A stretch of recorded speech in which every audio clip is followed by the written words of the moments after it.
কথা দিচ্ছি তোমরা যদি এভাবে বাড়িতে একবার চিকেন চাপ রান্না করে খাও তাহলে দোকানের চিকেন চাপ আর মুখে রুচবে না। আমি প্রথমে সবকিছু রেডি করে নিয়েছি, তারপর মিক্সারে পোস্ত আর কাজুটা দিয়ে ভালো করে ব্লেন্ড করে নিয়েছি। একে একে পেঁয়াজ, লঙ্কা, আদা, রসুন আর দইটা দিয়ে আবারও ব্লেন্ড করে নিয়েছি। মাংসের উপর ম্যারিনেশনটা দিয়ে তাতে হলুদ, লঙ্কা, নুন, চিনি, বিরিয়ানি মশলা, গরম মশলা, গোলাপ জল, কেওড়া জল, কয়েক ফোঁটা মিঠা আতর আর অল্প ছাতু দিয়ে ম্যারিনেট করে রাখতে হবে 30 মিনিট। 30 মিনিট পর প্রথমে কড়াইতে সাদা তেল আর ঘি দিয়ে মাংসটা ভেজে গ্রেভিটা দিয়ে কিছুক্ষণ ফুটিয়ে মাংস 90% সেদ্ধ হওয়ার জন্য অপেক্ষা করতে হবে।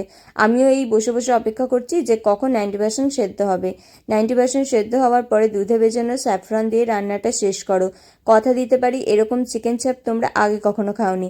রেসিপিটা অবশ্যই ট্রাই করে জানিও কীরকম লাগলো, আর ভালো লাগলে একটা লাইক শেয়ার করে দিও। রান্নাটা হওয়ার পর দাদাকে দিয়েছিলাম, ও তো খেয়ে বললো দারুণ হয়েছে।